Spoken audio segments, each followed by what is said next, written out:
चिप्लिँदैछु त म त चप्पलैसँगै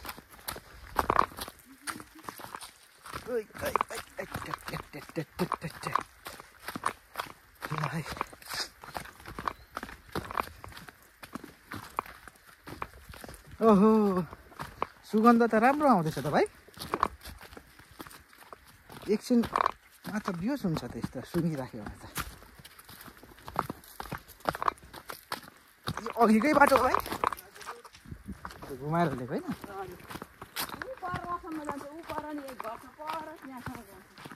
ल अनि खोलामा पनि गएको छैन नि एउटा बाटो त ए एकचोटि विमल भाइ र म गएको म अनि साथी गएको थियौँ क्या माछा मार्नु कता पुगेको थाहा पनि छैन माछा त अलिअलि मारियो अरूले सुकाइराखेको भा चाहिँ एउटा चाहिँ चोरिहाल्यौँ त्यसपछि घरमा लिएर माछा त के मार्नु अलिअलि मार्यो मान त ठिकै मारेको थियौँ अरूले सुकाएको हालिहाल्यौँ नि झोडामा भाइले पाहा चिनिहाल्यो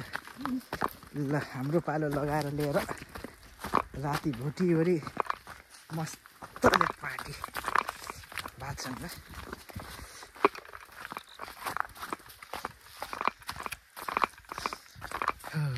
यस्तो हो जिन्दगानी दर्पण छाया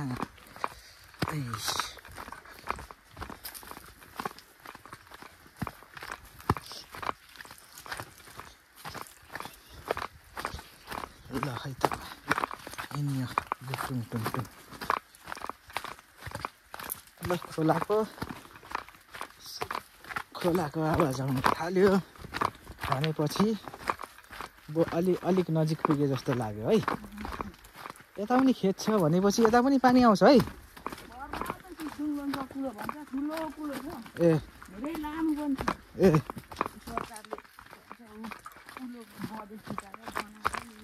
ए त्यसो त राम्रो हो त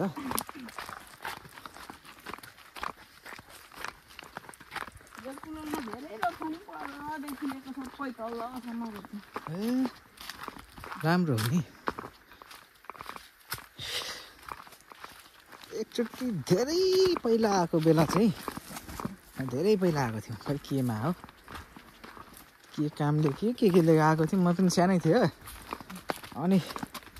तल खोलामा बर्खा महिना थियो तल खोलाको त्यता रोपाइ हुँदै रहेछ त्यति बेला सबै यतै बस्नुहुन्थ्यो हाम्रो काकाहरू अनि गएको त्यही माछा मार्नु गएको के को काका बाबुहरू चाहिँ खुब गफ दिन्थे हामी त 1 घन्टामै यति माछा मारेर त्यहीँ उसिनेर पो अरे अब तेल हुँदैन थियो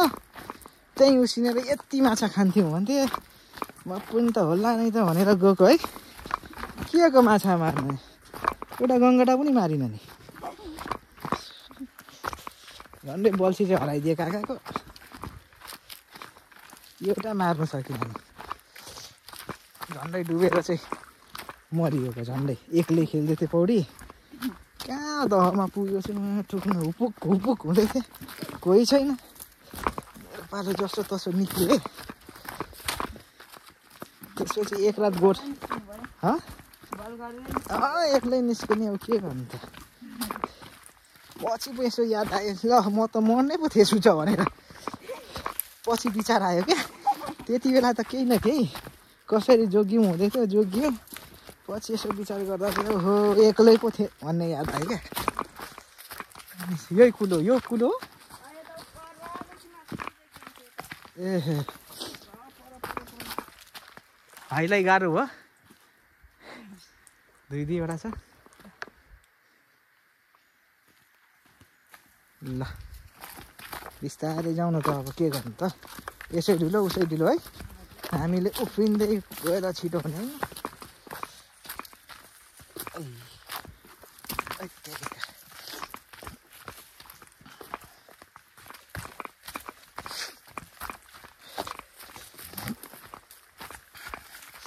ल है यस्तो छ है ल है ऐ चप्पल चिप्लिँदो रहेछ है जामा जाने यो धोकाबाज चप्पल रहेछ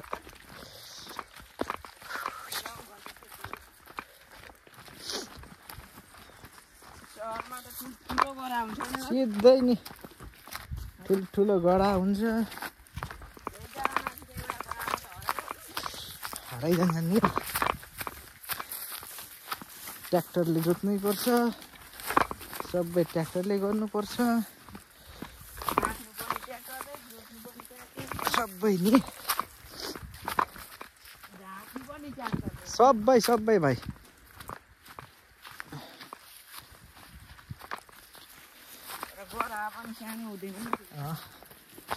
धानबाट चामल पनि लगभग ट्र्याक्टरले निकाल्छ आजकल त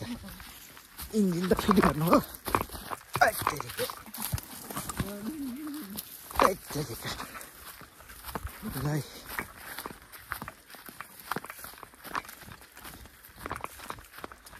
ल खेत यस्तो छ है यताको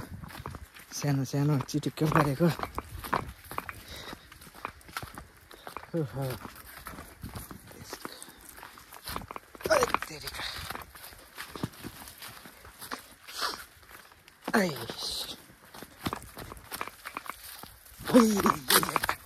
कति तल हो अझै भाइ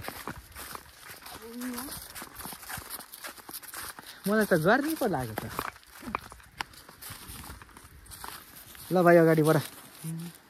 केही छैन ल किन हौ ओइ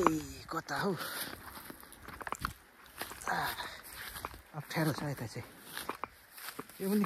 कुलै होला अब ऊ कहाँ अरे भाइ एहे जङ्गलमा कहाँ देखिन ओहो खोलाको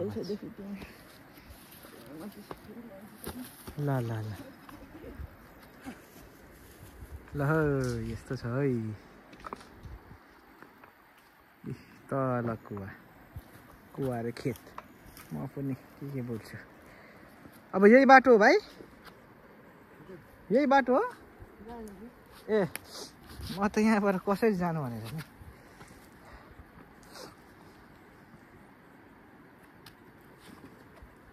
यो बाँसहरू चाहिँ किन यसरी लगाइराखेको ए यसो हेर्दाखेरि माछै मार्नु आँटेको जस्तै क्या देखिन्छ नि त ल है अब यही हो खोला जाउँ